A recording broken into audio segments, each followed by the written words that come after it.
नमो अरिहन्ताणं नमो सिद्धाणं नमो आयर्याणं नमो वज्रायाणं नमो लोये सौवसाहुणम्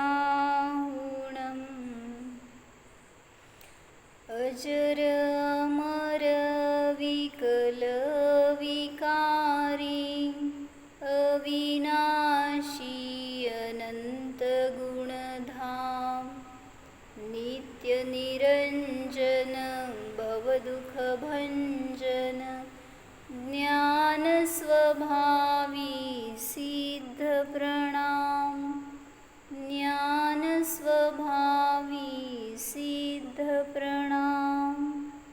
जय बोला अनंतानंत सिद्ध भगवान की जय। ये लिख के लो 2 लाइंस, है आपके पास या बाय हार्ट है नैन्सी? नहीं है तो ये लिख के लो रिकॉर्डिंग में से और हमारे साथ बोला करो। मतलब अच्छी भावना है उसमें। मतलब मैंने तो वो 2 लाइंस ध्यान के लिए लिए थे तो बाय हार्ट हो गए। मतलब पूजन के लाइन है वो 2, जो सिद्ध पूजन है तो उसके लाइन है। तो अच्छा है ना, कैसा हूँ मैं ये स्वरूप है उसमें। अजर अमर अविकल अविकारी, ऐसे रूप हमारा रूप समझ में आता है और हर वर्ड में हम चिंतन कर सकते हैं, वैसा स्वयं को जान सकते हैं। इसलिए वो 2 लाइन बाय हार्ट करो, उसको ध्यान में लो, उस पर चिंतन करो। चलो ये वाली तो याद है मुझे, लगा आप सिद्ध पूजन का पूछ रहे हैं। ये तो याद है मेरे को। अगर ये जो आप पूछ रहे हो ये तो है मेरे। 2 बाय हार्ट है तो मेरे साथ बोला करो ना। सुषमा है बाय हार्ट? करती हो ना?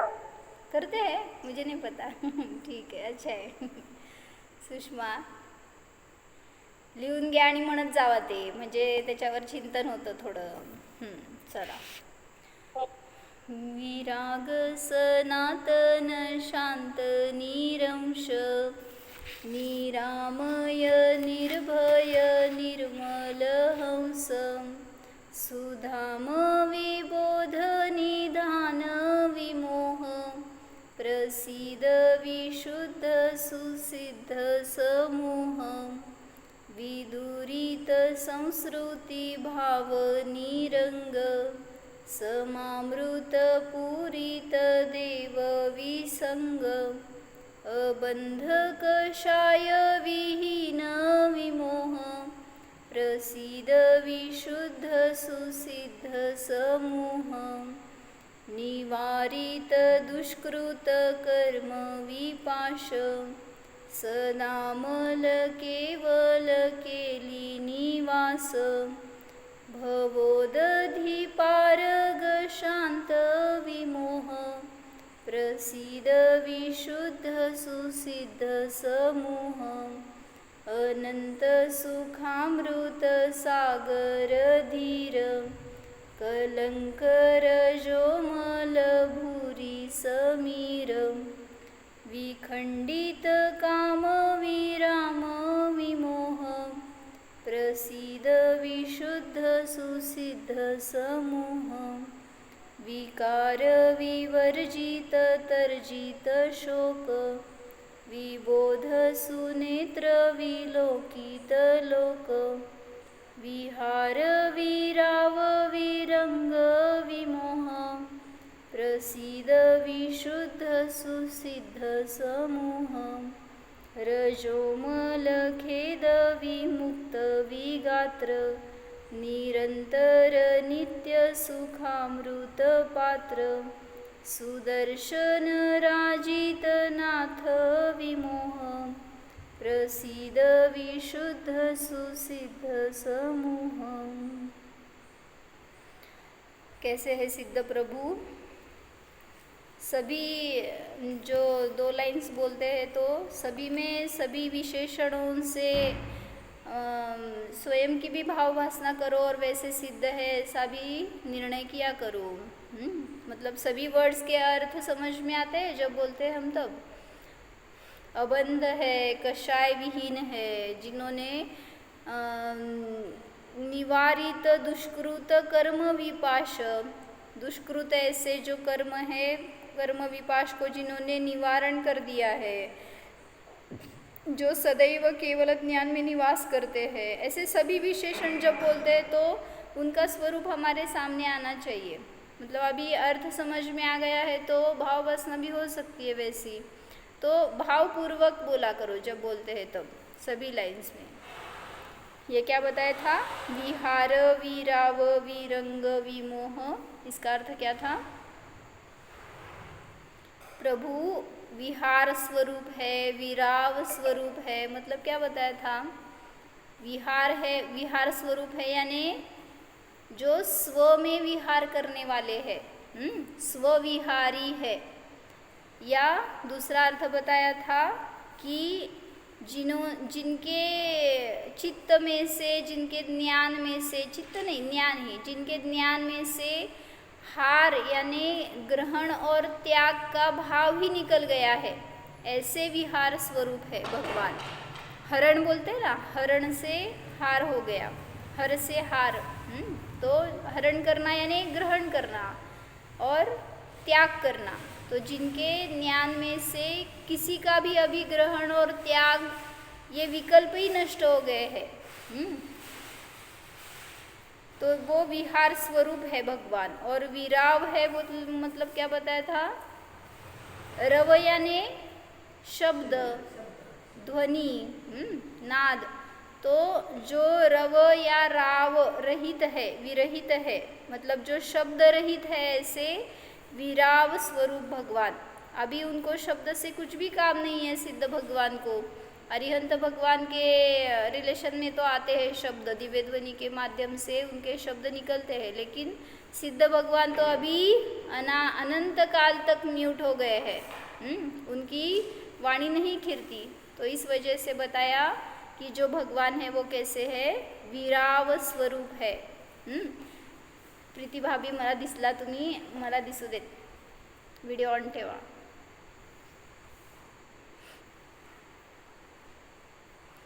और विरंग है मतलब क्या? विरंग है मतलब हाँ नहीं, विरंग मतलब क्या हाँ यहाँ पे विरंग यानी रंग रहित बताया था, और ऊपर जो बताया था विरंग मतलब निरंग, मतलब रंग से रहित, ये अर्थ यहाँ पे लगाया। ऊपर जो लगाया था निरंग, निरंग का अर्थ क्या था? अंग रहित, ऐसे निरंग, ऐसे दो तरफ दो अर्थ लगाए हैं। तो सिद्ध भगवान कैसे है?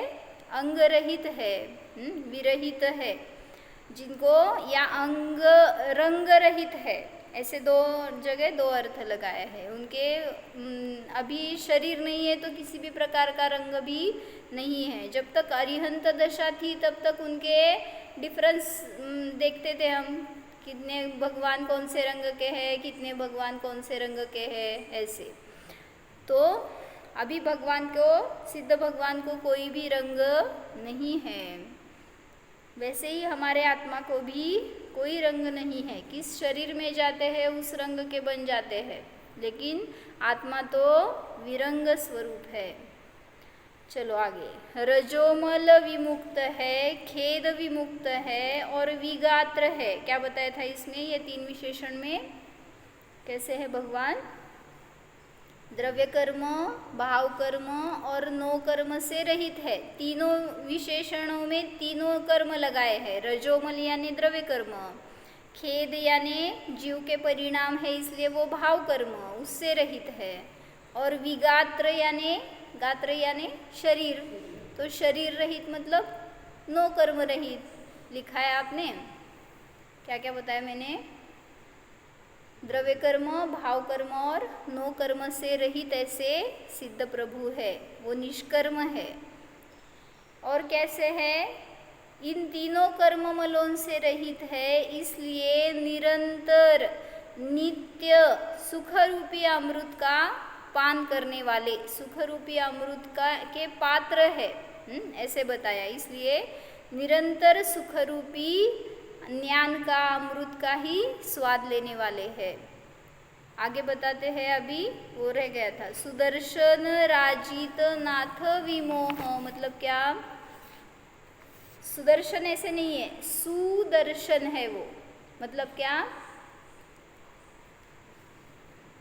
मैंने जब पढ़ा तो पहले सुदर्शन ही पढ़ा, मैं सोच रही थी सिद्ध भगवान को सुदर्शन चक्र से क्या काम। तो सुदर्शन यानी सुदर्शन है। हाँ, अभी आपको मैंने बताया तो आपको पता चला। आपने सोचा था क्या सुदर्शन मतलब क्या होगा?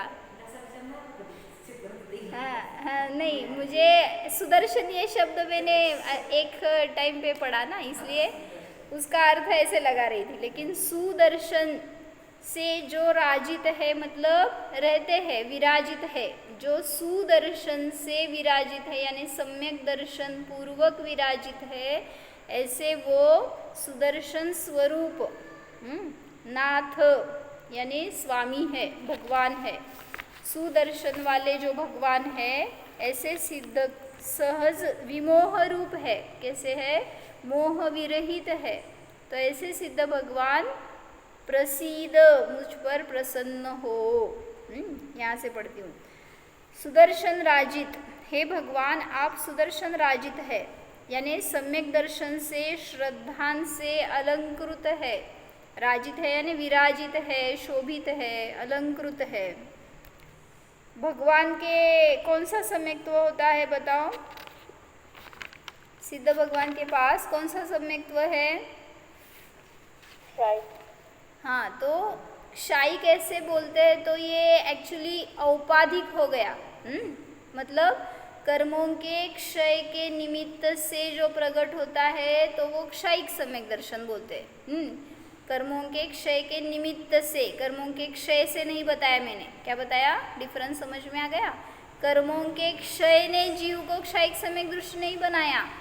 कर्मों का क्षय का निमित्त था तो जीव वहाँ पर सम्यक दृष्टि बन गया। तो कर्म के क्षय का निमित्त होने पर जो सम्यक तो होता है वो औपाधिक सम्यक दर्शन है, यानी उपाधि लग गई ना उसको, कर्मों का क्षय हो गया है। ऐसे तो यहाँ पे बता रहे हैं कि भगवान का सम्यक दर्शन तो सुदर्शन है, तो वो किसी की अपेक्षा सहित नहीं है, निरपेक्ष है। यानी क्या? हमने बताया था पहले क्षय को अपेक्षा है, कर्मों का क्षय हो जाए तो ही वो क्षयिक पर्याय प्रकट हो जाती है। तो यहाँ पे बता रहे हैं अभी वो अनंत काल तक उसी में रहने वाले हैं, तो अनंत काल तक किसका क्षय हो रहा है? किसी का क्षय हो रहा है क्या वहाँ पर? क्षय तो एक ही समय में हो गया, पहले समय में, और बाद में प्रकट हो गया सम्यक दर्शन, सम्यक ज्ञान। तो इस अपेक्षा से अभी उनका जो अनंत काल तक रहने वाला दर्शन है, सम्यक दर्शन है, वो निरुपाधि है, यानी स्वाभाविक है।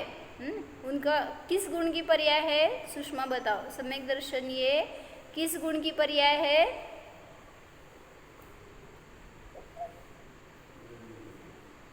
ऑब्जेक्टिव्ह टाइप्स देऊ काय ऑप्शन? का समोर सिद्धी आहे, रुद्धी आहे, कोण कोण आहेत त्यांच्याकडनं घ्यायचं ऑप्शन? श्रद्धा गुण की पर्याय। हाँ, सम्यक दर्शन ये श्रद्धा गुण की पर्याय है। तो उनके पास श्रद्धा गुण है ना, वो निर्मल है, और उसकी क्षयिक सम्यक दर्शन पर्याय प्रकट हो गई। अभी थोड़ा सा ऐसे पढ़ने के हिसाब से कुछ तो हमें उसमें से गेन हो, इस हिसाब से सीखो।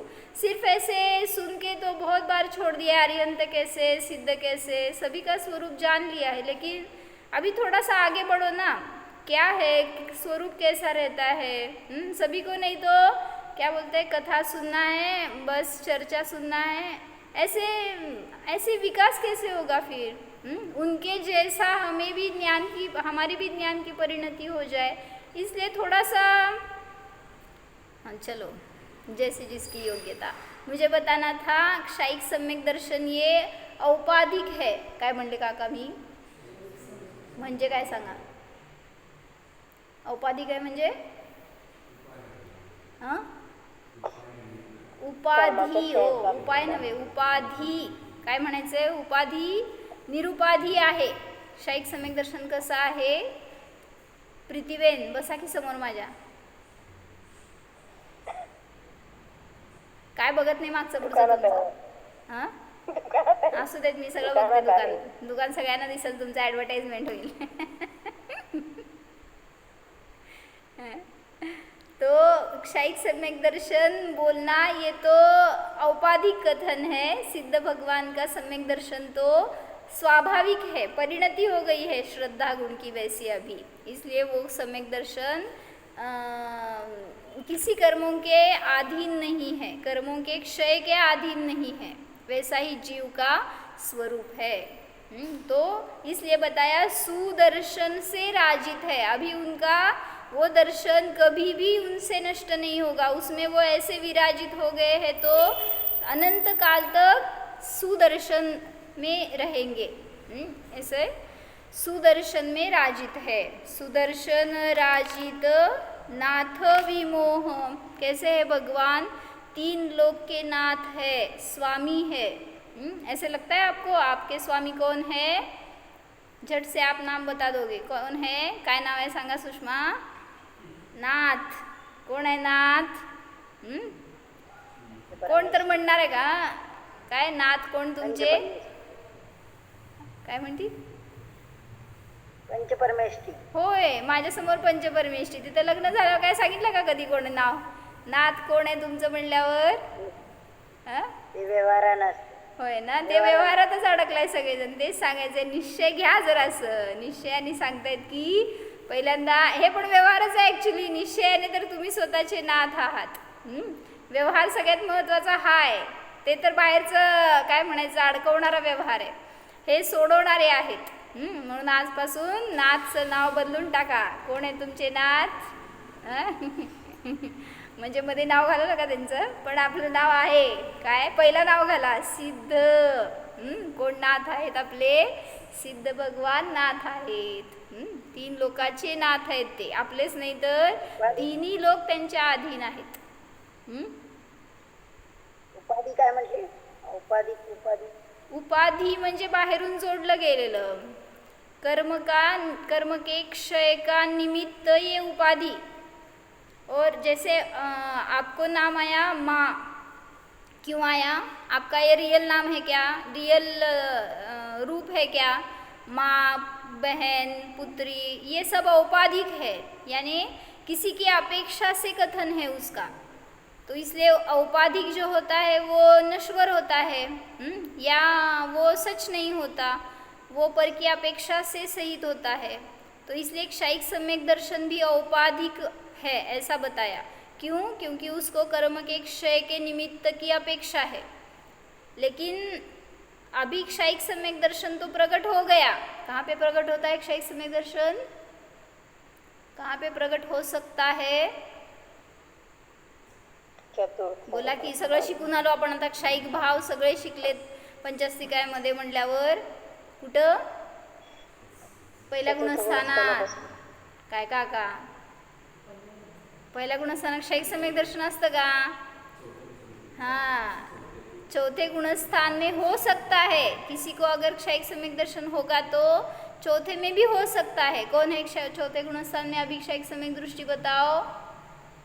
अभी है. कौन है? श्रेणिक राजा. मेरी तरफ मत देखो, मैं नहीं हूँ. कौन है? हाँ, नरक में है वो. वहाँ पर देखो, दिखा क्या? श्रेणिक राजा है तो वो क्षयिक सम्यक दृष्टि है. तो सर्वार्थ सिद्धि में जो देव है वो भी क्षयिक सम्यक दृष्टि हो सकते हैं. ऐसे है. क्षयिक सम्यक दर्शन चतुर्थ गुणस्थान में हो सकता है, क्योंकि देव और नारकीत का तो चौथा ही गुणस्थान होगा, उससे आगे तो नहीं जा सकते. तो चौथे से शुरुआत हो सकती है.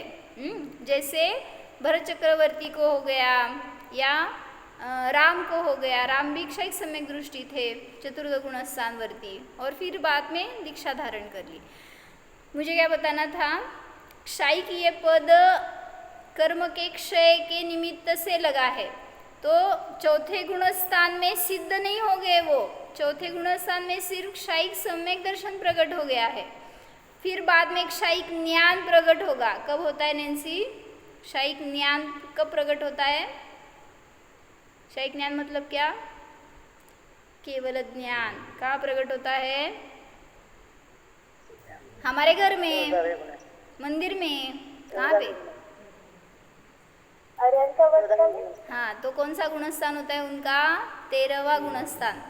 चौथे गुणस्थान में श्रद्धा समीचीन हो गई, क्षयिक हो गई, समीचीन नहीं, कर दर्शन मोह का क्षय या जो श्रद्धा पर आवरण है उसका क्षय चौथे गुणस्थान में हो गया. क्या बता रही हूँ सुषमा? सांग काय सांगितले मी? माझ्या समोर बसून गप्पा मारता म्हणल्यावर आता मागं काय करत असणार कोणाला माहिती, सगळे बंद असलेले. काय म्हणले सिद्धी सांग? शाईक सम्यक दर्शन कशाला म्हणायचं?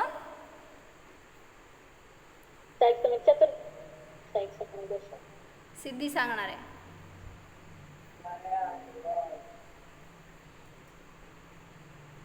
शाईक सम्यक दर्शन ना. सगळ्यामुळे मध्ये मिळून एक वही घेऊन बसलाय दिसतंय लिहायला. कॉपी कॅट करून सांगायला आता.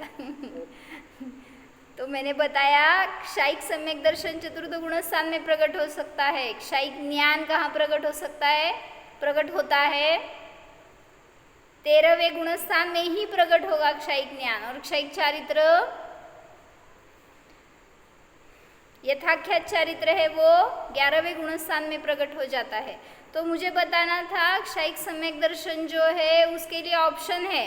किसी को चौथे में हो सकता है, किसी को 5वें में हो सकता है, किसी को 7वें गुणस्थान में हो सकता है. लेकिन क्षायिक ज्ञान है वो कंपलसरी 13वें गुणस्थान में ही होगा प्रकट. तो जहाँ तक कर्म है वहाँ तक उसका नाम लगेगा. क्षायिक सम्यक दर्शन हो गया या कर्मों का भी क्षयक्षम हो रहा है. चारित्र आपने किसमें कौन से गुणस्थान में बताया? यथाख्यात चारित्र अगर बोलते हैं तो उसको वो 11वें गुणस्थान में होता है. तो ज्ञान से पहले ही चारित्र आ गया.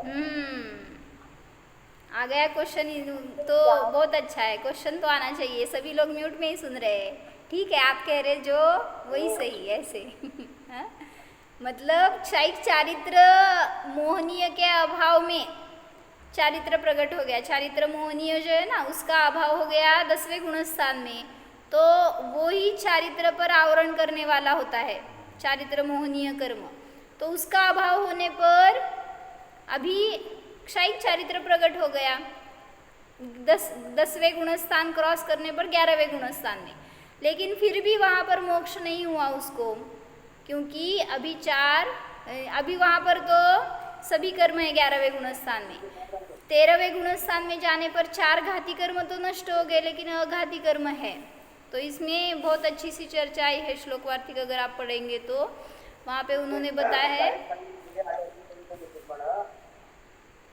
क्या बताया है वहाँ पर कि अघाती कर्म के वजह से अभी चारित्र में किंचित अशुद्धि है. इस वजह से 13वें गुणस्थान में उनको मोक्ष नहीं हो सकता. भले ही वहाँ पर तीनों की पूर्णता हो गई है, ज्ञान पूर्ण है, श्रद्धान पूर्ण है, चारित्र भी पूर्ण है, लेकिन अभी अघाती कर्म शेष है. तो उसकी वजह से किंचित अशुद्धि रहती है. जब उनका भी नाश हो जाएगा तो क्षायिक सम्यक दर्शन केवल सिद्ध दशा प्रकट हो जाएगी. बोला. चारित्र्याची पूर्णता 14वेच्या अंतीच होते ना. आता तेच ना, चारित्र प्रकट झालं.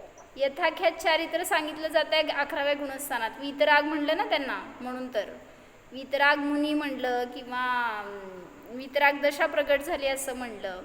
पण वास्तविक पूर्णता तर 8 कर्मांचा अभाव झाल्यावरच प्रकट होते. म्हणून तिथं 14व्याच्या अंती पण क्षायिक चारित्राची प्राप्ती झाली असं म्हणलं जातं. ठीक आहे, त्यात शिरू नका, नाही तर सगळं मला अभ्यास करून परत सांगावं लागेल तुम्हाला सगळं. तो क्या बता रहे थे? भगवान कैसे है? विमोह, ये एक विशेषण दिया है आगे. विमोह मतलब क्या? मोह से सर्वथा रहित है.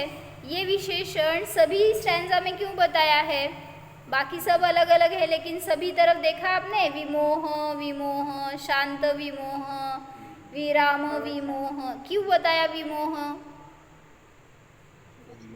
आचार्यांना कुठल्या अवस्था पर्यंत असतात? आचार्य असतात ते कुठल्या गुणस्थानापर्यंत जातात? 12व्या गुणस्थानापर्यंत. 6 ते 12 गुणस्थान. आणि त्याच्यानंतर मग केवली दशा प्रगट झाली. म्हणजे जे तुम्ही म्हणता ना आचार्य, उपाध्याय आणि साधू यांचं कुठलं गुणस्थान असू शकतं, तर 6 ते 12 गुणस्थानामध्ये, आणि 13व्या गुणस्थानामध्ये मुनी काय म्हणायचं केवल ज्ञानी झाले 13व्या आणि 14व्या गुणस्थानामध्ये.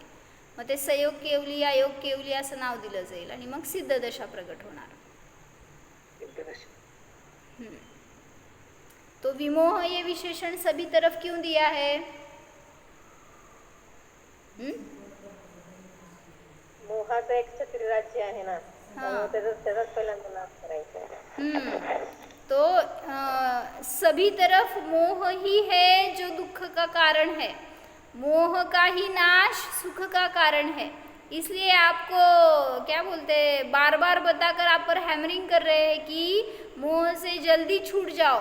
उसके बजाय जो भी मोह को छेदने का प्रयत्न करता है, स्वयं के मोह को जीतने का प्रयत्न करता है, उस पर ही सिद्ध भगवान प्रसन्न होते हैं. पता है, आपके ऊपर प्रसन्न होना चाहते हैं आप, सिद्ध भगवान आशीर्वाद दे रहे ऊपर से, आपको लेना है तो पहले विशेषण लगाना पड़ेगा स्वयं को, मैं विमोह हूँ. अगर आप विमोह है तो आपके ऊपर बरसात हो जाएगी.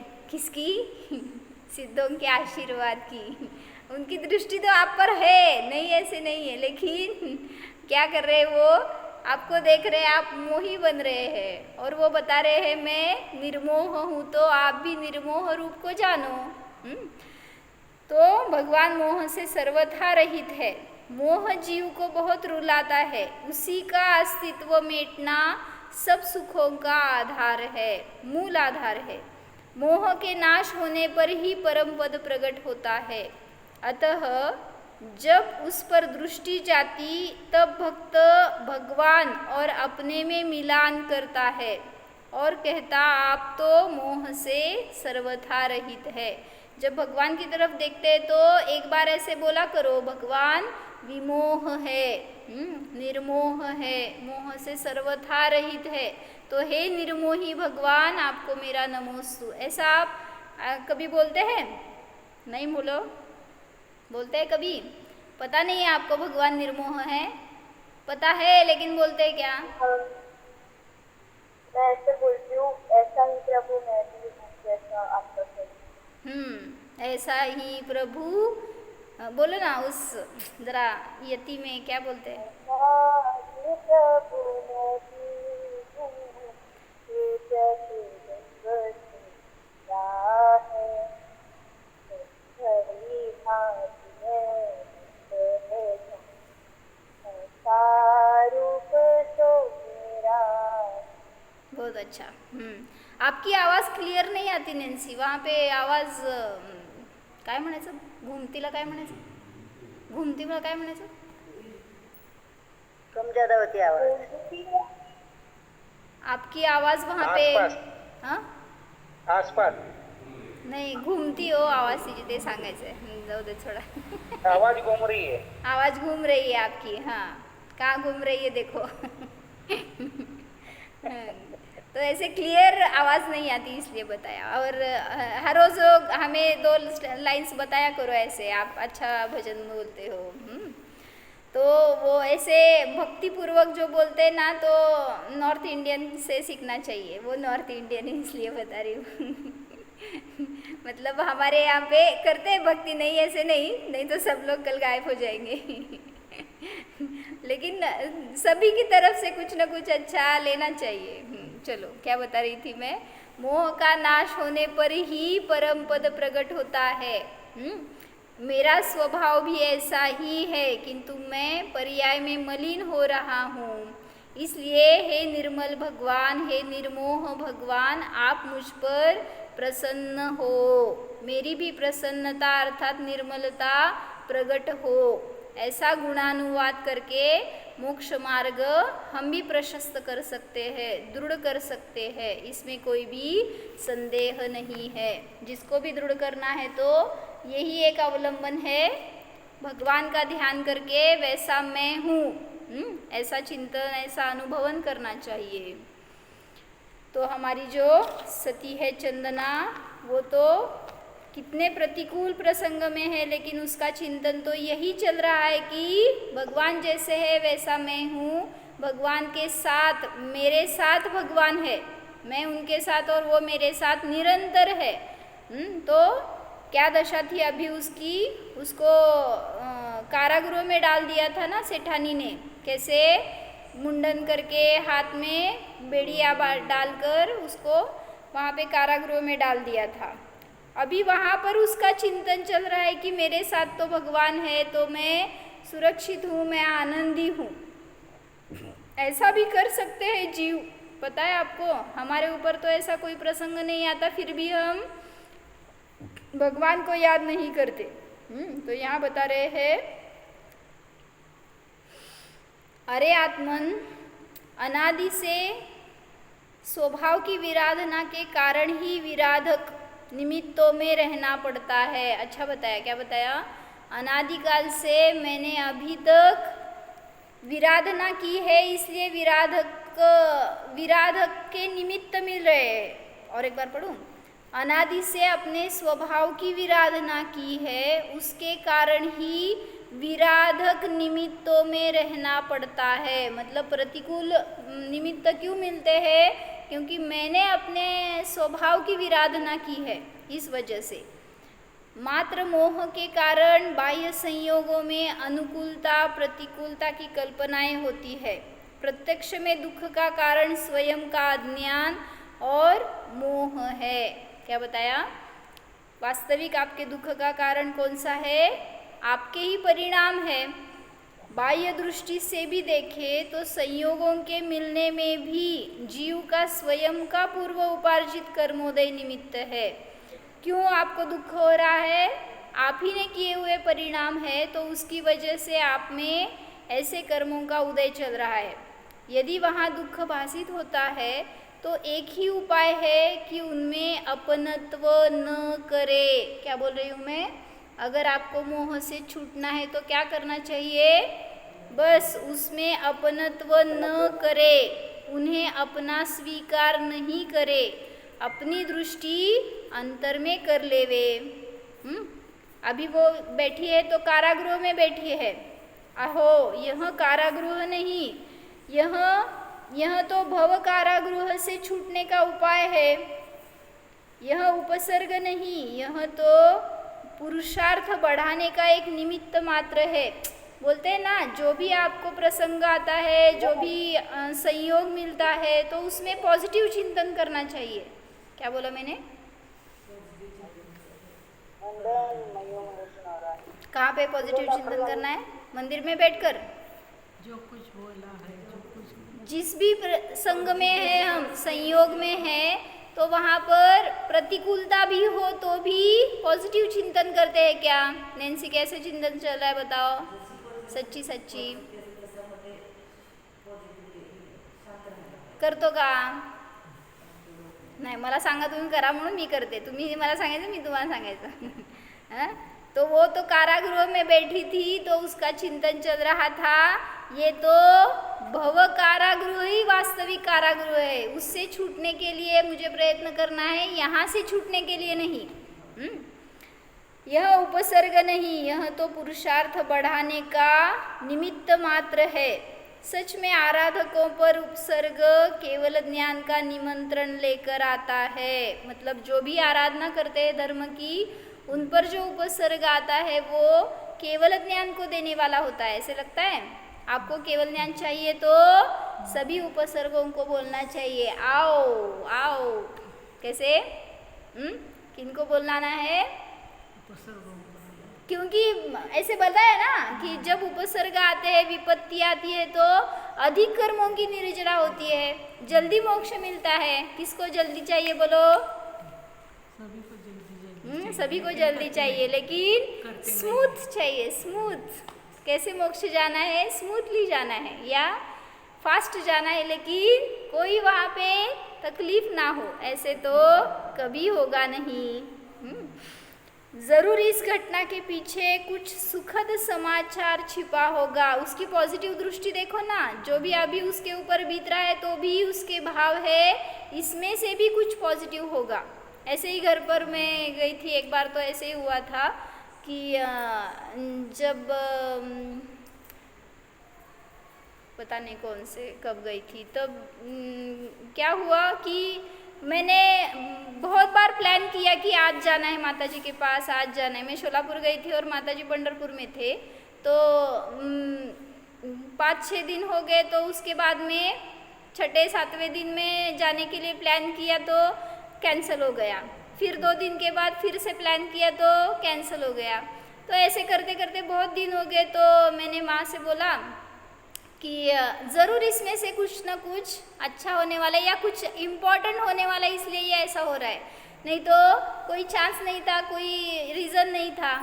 और उसके बाद क्या हुआ पता है, जब मैं शास्त्र सफाई के लिए गई तो वहाँ पे मुझे जीव हो गए थे शास्त्र में। क्या बोलते हैं आप उसको, काय म्हणते तो वाळवीला काय तर शब्द आहे, मला माहीत आहे, अहो हिंदीमध्ये सांगा हो, ते म्हणतात त्याला माहिती आहे मला, काय म्हणतात, क्या बोलते हैं वाळवी को, समझ गई मैं, लेकिन जीव हो गए थे, मैं समझ गई ना, जाने दो। हाँ, तो वो मैं ऐसे ही जस्ट क्या बोलते कुछ इंटेंशन नहीं, दीमक, हाँ दीमक लग गई, ऐसे बोलते हैं ना, दीमक लग गई थी। तो सहज रीति से मैंने एक शास्त्र उठाया, जस्ट अभी ये लेके जाते हैं ऐसे, तो उसमें से ऐसे जीव गिरने लगे। इतना मुझे तकलीफ हुई उस दिन, और मैंने माँ से बोला देखो ये ऐसे होने वाला था शायद इसीलिए, और उस दिन मैं रुक गई और पूरा वो स्वच्छ करके निकाल के शास्त्र फिर से अरेंज करके रख दिया।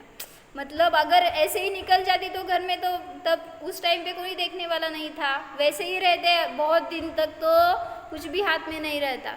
मतलब सभी इतना ही बताना था मुझे, जो भी आप कार्य करते हैं अगर उसमें विलम्ब हो रहा है तो समझ लेना, पॉजिटिव चिंतन करना इसमें। हाँ हाँ, इसलिए आप स्वाध्याय से बंद करके बैठेंगे और बोलेंगे होगा, आगे कभी तो होगा। ऐसे नहीं है, उपदेश जो होता है वो ऊपर चढ़ने के लिए होता है, नीचे गिरने के लिए नहीं। तो वो ऐसे चिंतन कर रही थी, इसमें से कुछ तो सुखद समाचार निकलने वाला है। अभिशापों में वरदानों के फूल खिला करते हैं, इसलिए मुझे निगेटिव चिंतन नहीं करना चाहिए, ऐसी उसकी धारा चल रही थी। तो हमें भी उस पर से बोध लेना चाहिए कि जो भी हमारे ऊपर प्रसंग आता है तो उसमें हम दृढ़ रहना चाहिए हमें, या उससे कुछ सीख लेनी चाहिए, या धर्म में अपनी श्रद्धा आगे बढ़ानी चाहिए। एक स्वभाव का अवलंबन लेना चाहिए, तभी उस संकटों में से हम भी बाहर निकल सकते हैं। तो इसलिए सिद्ध भगवान को जानो। ओम।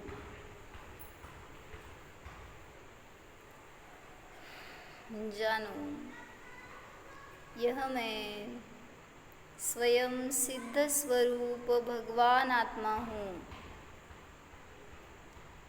इस मुझ स्वभाव में द्रव्य कर्म नहीं है, भाव कर्म नहीं है, नो कर्म नहीं है, जानो।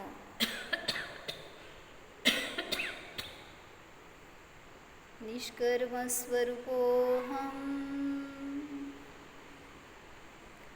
विमोह स्वरूपोऽहम्, श्रद्धा गुण संपन्नोऽहम्। ओम।